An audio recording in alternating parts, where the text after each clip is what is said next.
most about Whitey Ford is he won every game, it seemed, that the Yankees had to win.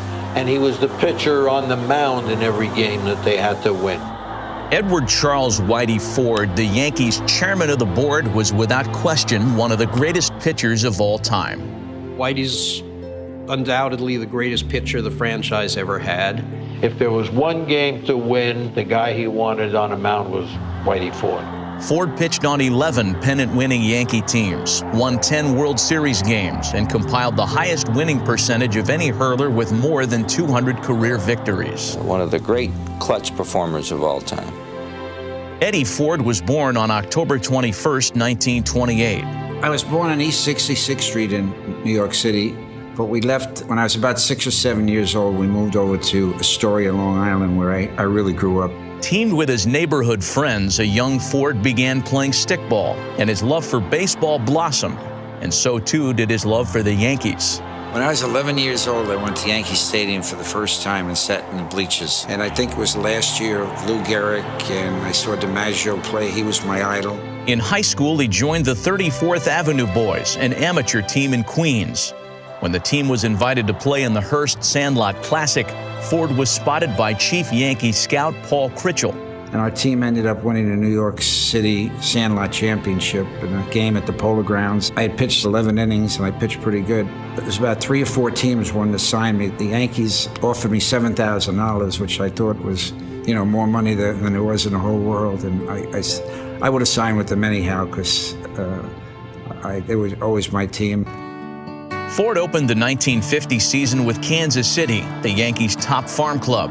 After going 6-3, he received the call from Yankee manager Casey Stengel to join the big club.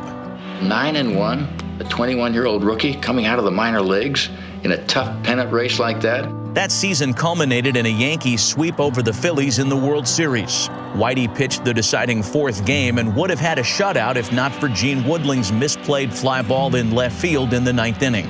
It was Ford's first of a record 10 World Series wins. That was, my first big thrill in baseball. Prior to pitching in the 1950 Fall Classic, Ford was drafted in the Army to serve his country in Korea. Ball players back then just got drafted. Unfortunately for him, he was the wrong age. He was the right age for the Yankees, but the wrong age for the Army. Following 2 years of service, Ford rejoined the Yankees in 1953. He posted 18 wins, and along with Allie Reynolds, Vic Raschi, and Eddie Lopat, the Big Four led the Yankees to their 5th consecutive World Series crown. The Bombers did it again. 5 World Series in a row for Casey Stengel and his American League whiz-bang. In those days, Whitey never won a lot of games because Stengel would set him up for the clubs that he wanted to win and beat, the tough ones. And Whitey always lost a number of starts because he wanted to pitch against Cleveland or Detroit or Red Sox. Ford never started more than 33 games for Stengel. In the 1960 World Series, Stengel started him in Game 3 at Yankee Stadium rather than Game 1 in Pittsburgh. I was so mad that Casey Stengel didn't start me in the first game. For some reason, Casey thought that a left-hander shouldn't be starting in the World Series against Pittsburgh Pirates. Ford shut out the Pirates 10-0 in Game 3. He came back in Game 6 and threw his 2nd consecutive complete game shutout, winning 12-0. But in Game 7, Whitey was left to watch as Bill Mazeroski made baseball history in the bottom of the 9th. Ladies and gentlemen, Mazeroski has hit a 1-0 pitch over the left field fence at Forbes Field to win the 1960 World Series. Following that 1960 campaign, the Yankees promoted Ralph Houck to manager, letting Stengel go. Houck let Ford pitch in a strict 4-man rotation. Over the next 3 seasons, Ford totaled 66 wins, including 25 in his Cy Young Award-winning season of 1961. In that year's Fall Classic, Ford won 2 more games and broke the long-standing record of 29 2/3 scoreless innings held by pitcher Babe Ruth. And that makes 30 straight scoreless innings. Whitey Ford has shattered one of Babe Ruth's most cherished records. Whitey extended the streak to 33 2/3 consecutive scoreless World Series innings in 1962. After posting a 24-win 1963 season in which Ford led the league in wins, innings, and winning percentage, the Yankees were in prime position for another title.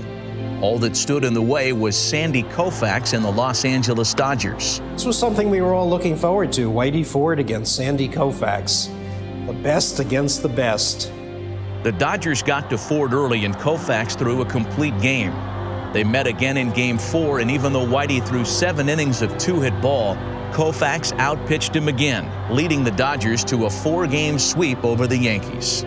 Ford doubled as the Yankees pitching coach in 1964 under new manager Yogi Berra and was the highest-paid pitcher in the league.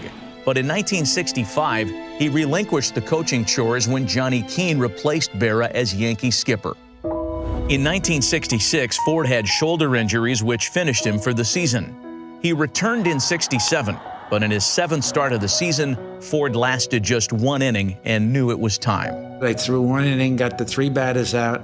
I whispered in Ralph Houck's ear, I said, "I've had it," and he knew what I was talking about, and that was it. The man who won more games than any Yankee in history set a World Series record of 33 consecutive scoreless innings among his many notable feats, Ed Whitey Ford. In 1974, Whitey Ford and his close friend Mickey Mantle were elected to the Hall of Fame. Mantle in his first year of eligibility and Whitey in his second. I had missed the year before, but I was kind of happy that I went in with Mickey the following year. It was really, it was great we both could go in together. Whitey never really left the Yankees, remaining close as an occasional television commentator and as a special spring training pitching instructor. He's just a great Yankee and maybe the greatest person that ever played with the Yankees. He was just a great competitor, a great pitcher, and a great man. I mean, they don't come any better than Whitey Ford.